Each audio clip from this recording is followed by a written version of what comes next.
Gəlin bu suala baxaq. Deyir, çox hədlisi 2x plus b-nin kubudur. Və A1, A2, A3 cəmini istəyir. Baxalım, 2x plus b-nin kubu, yəni bu ifadəyə bərabərdir. Yazırıq onda 2x plus b-nin kubu bərabərdir. Deyir ki, bu ifadəyə bərabərdir. A1 x kub üstə gələk A2 x kvadrat üstə gələk A3 x plus 27-yə. Digər tərəfdən gəlin qeyd edeyim. Qeyd edeyim ki, A plus B-nin kubu necə açılır? Birincinin kubu üstə gələk 3 vuraq, birincinin kvadratı vuraq, ikinci üstə gələk 3 vuraq, birinci vuraq, ikincinin kvadratı üstə gələk axırıncının kubu. Yəni bu şəkildədir. Yəni gəlin biz bunu bu şəkildə açmağa çalışaq. Bunun özünü, yəni 2x plus b-nin kubunu bu şəkildə açmağa çalışaq. Buradan yazıram.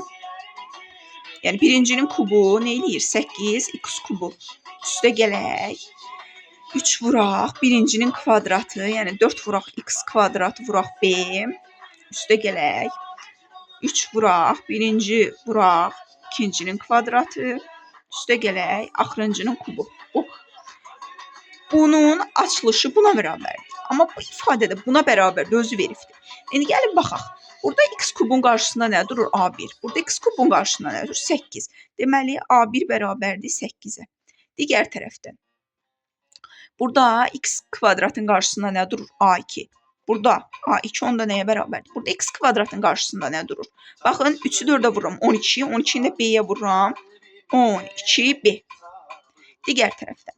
Burada x-in qarşısında nə durur? A3. A3 bərabərdir. Burada x-in qarşısında nə durur? 3 2-yə vururam 6, 6-nı da b2-yə vururam 6b kvadratı. Yəni bu şəkildə.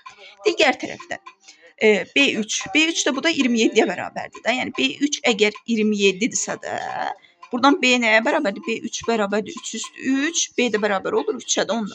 b3-dür. Onda biz burada a-nı, a2-ni, a3-ü asanlıqla tapa bilərik.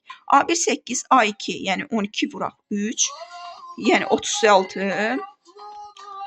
A3 də 6 vuraq 3-ün kvadratı 9, yəni 54.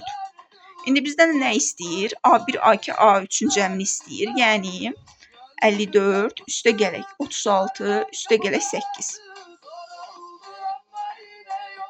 Cavabımız da 98.